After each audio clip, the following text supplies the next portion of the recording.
Welcome to another story time. More Dr. Zeus for you today. Horton hatches the egg. One of my favourite sort of longer, sort of narrative-y ones. Yeah, see what you think.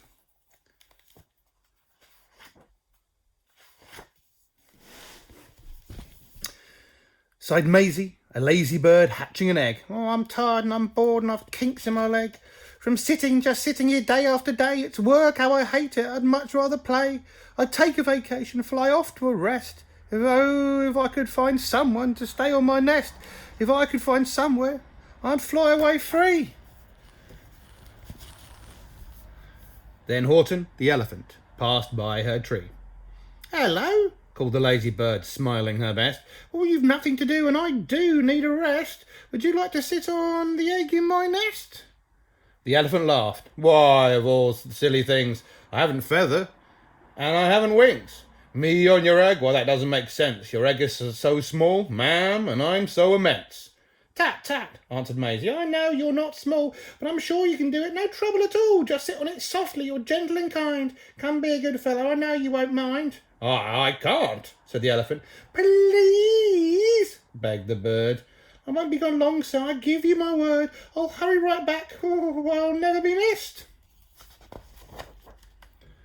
Very well, said the elephant. Since you insist, you want a vacation, go fly off and take it. I'll sit on your egg and I'll try not to break it. I'll stay and be faithful. I mean what I say. Toodaloo, sang up Maisie and fluttered away. The first thing to do, murmured Horton. Let's see. The first thing to do is prop up this tree and make it much stronger. That has to be done. Before I get on it, I must weigh a ton.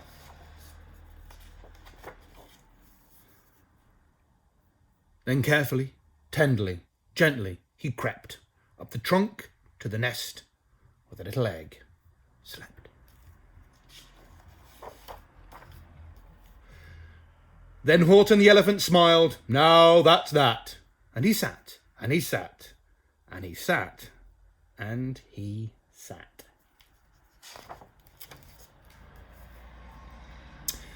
And he sat all that day, and he kept the egg warm, and he sat all that night through a terrible storm. It poured and it lightened, it thundered, it rumbled. Oh, this isn't much fun, the poor elephant grumbled. I wish you'd come back, 'cause I'm cold and I'm wet. I hope that Maisie bird doesn't forget.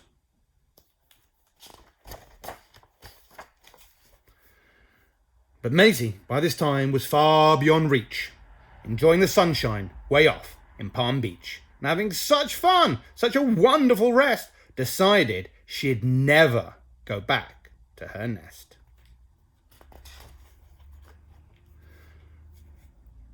So Horton kept sitting there day after day, and soon it was autumn. The leaves blew away, and then came the winter. The snow and the sleet and icicles hung from his trunk and his feet. But Horton kept sitting, and he said, with a sneeze, I'll stay on this egg, and I won't let it freeze. I meant what I said, and I said what I meant. An elephant's faithful, 100%.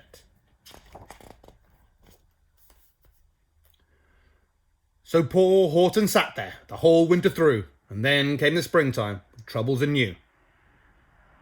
His friends gathered round, they shouted with glee, Look, Horton the elephant's up in a tree. They taunted, they teased him, they yelled, How absurd! Old Horton the elephant thinks he's a bird.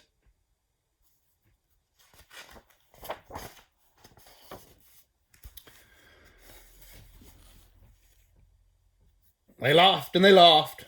Then they all ran away, and Horton was lonely. He wanted to play. But he sat on the egg and continued to say, I meant what I said, and I said what I meant. An elephant's faithful, 100%. No matter what happens, this egg must be tended. But poor Horton's troubles were far, far from ended. For while Horton sat there, so faithful, so kind, 3 hunters came sneaking up softly behind.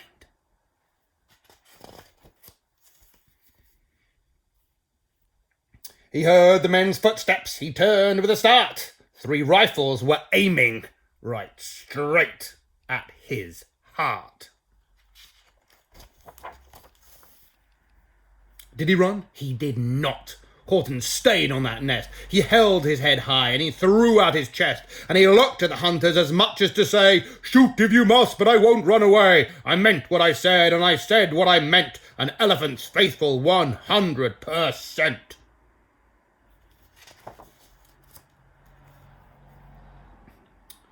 But the men didn't shoot, much to Horton's surprise. They dropped their 3 guns and they stared with wide eyes. "Look," they all shouted, "can such a thing be? An elephant sitting on top of a tree? It's strange, it's amazing, it's wonderful. New. Don't shoot him, we'll catch him." "That's just what we'll do. I'll take him alive. Why, he's terribly funny. We'll sell him back home to a circus for money."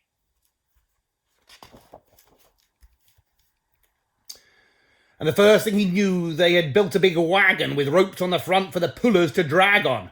They dug up his tree and they put it inside, with Horton so sad that he practically cried. "We're off," the men shouted, and off they all went, with Horton unhappy 100%.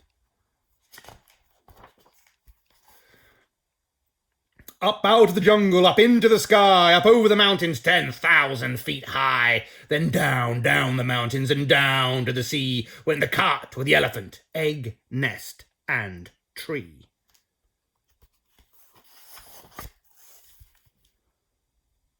Then out of the wagon and onto a ship, out over the ocean, and ooh, what a trip, rolling and tossing and splashed with the spray. And Horton said day after day after day, "I meant what I said and I said what I meant, but oh, am I seasick 100%.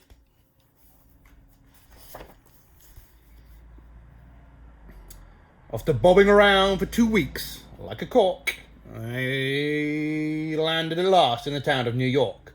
"All ashore!" the men shouted, and down with a lurch went Horton the elephant, still on his perch. Tied onto a board that could just scarcely hold him, bump, Horton landed, and then the men sold him.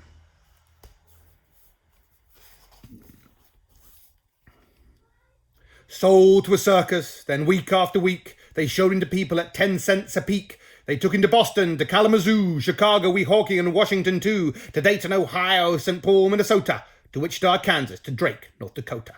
And everywhere thousands of folks flocked to see and laughed at the elephant up in a tree. Poor Horton grew sadder the further he went, but he said as he sat in the hot, noisy tent, "I meant what I said and I said what I meant. An elephant's faithful 100%.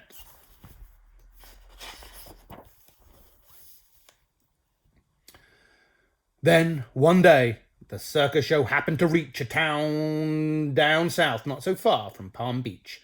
And dawdling along way up high in the sky, who, of all people, should chance to fly by that old good-for-nothing bird runaway Maisie, still on vacation, and still just as lazy.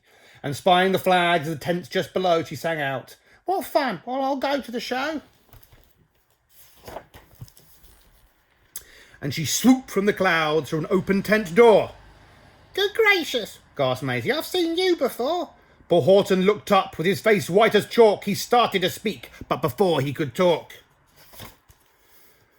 there rang out the noisiest ear-splitting squeaks from the egg that he'd sat on for 51 weeks. A thumping, a bumping, a wild life scratching. "My egg!" shouted Horton. "My egg! Why, it's hatching!"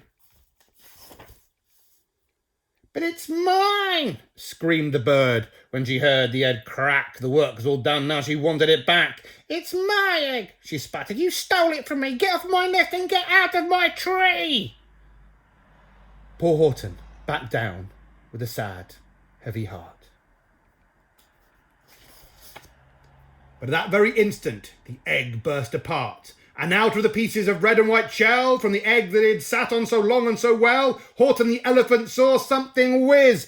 It had ears, it had a tail, and a trunk just like his.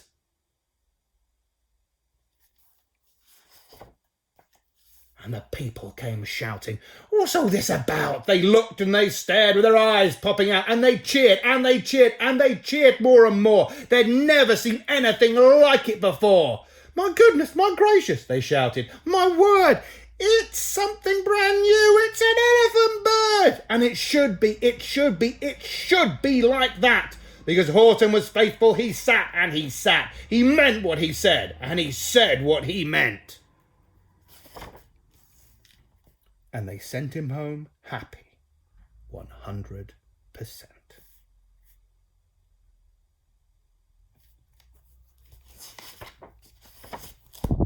The end. Hope you like that one, and we'll have another Horton for you tomorrow. So, yeah, see you then.